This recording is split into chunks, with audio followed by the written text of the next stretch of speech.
Les enjeux et les opportunités d'un développement durable par l'économie verte. Le Conseil national pour l'environnement et le développement durable CONED cherche les moyens pour une transition réussie vers cette économie qui respecte l'environnement.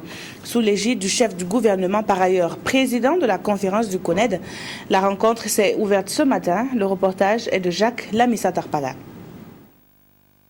Le Burkina Faso est en marche vers une économie verte, une économie respectueuse de l'environnement et qui tient compte des générations futures.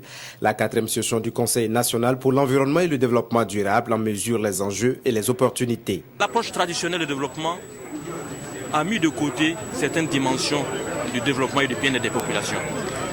L'approche traditionnelle du développement est plus consommatrice, destructrice, moins équitable, moins protecteur. L'économie verte, c'est la recherche de tous les voies et moyens pour conduire un développement peu consommatrice, peu dépensitrice des ressources naturelles. L'idée est de passer de l'économie actuelle, dite brune, consommatrice d'énergie, à l'économie verte et pour cela, il faut relever de nombreux défis.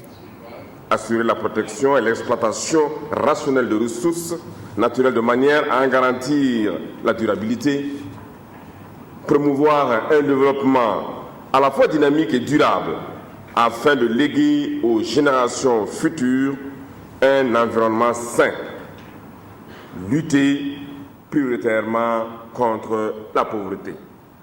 Tels sont les principaux défis auxquels le Burkina Faso a toujours été confronté. Notre volonté politique pour y faire face a toujours été constante. Une volonté sous-tendue par des initiatives structurelles portées aussi bien par les instances publiques que les ONG et les partenaires techniques et financiers. Et pour y arriver, l'État doit mobiliser d'énormes ressources financières, car une économie verte, ça coûte de l'argent. C'est un problème qui est posé au niveau mondial, ne se pose pas seulement au niveau du Burkina Faso.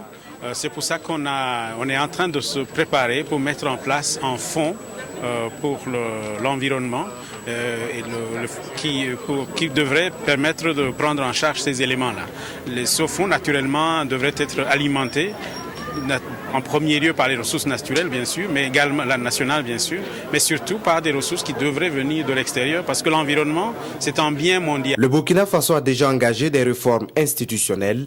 Il reste la mise en œuvre de la politique nationale du développement durable et d'autres textes réglementaires et législatifs. Pour cette 4e conférence, le Niger, le Sénégal, le Togo et la Centrafrique sont à Ouagadougou pour un partage d'expériences.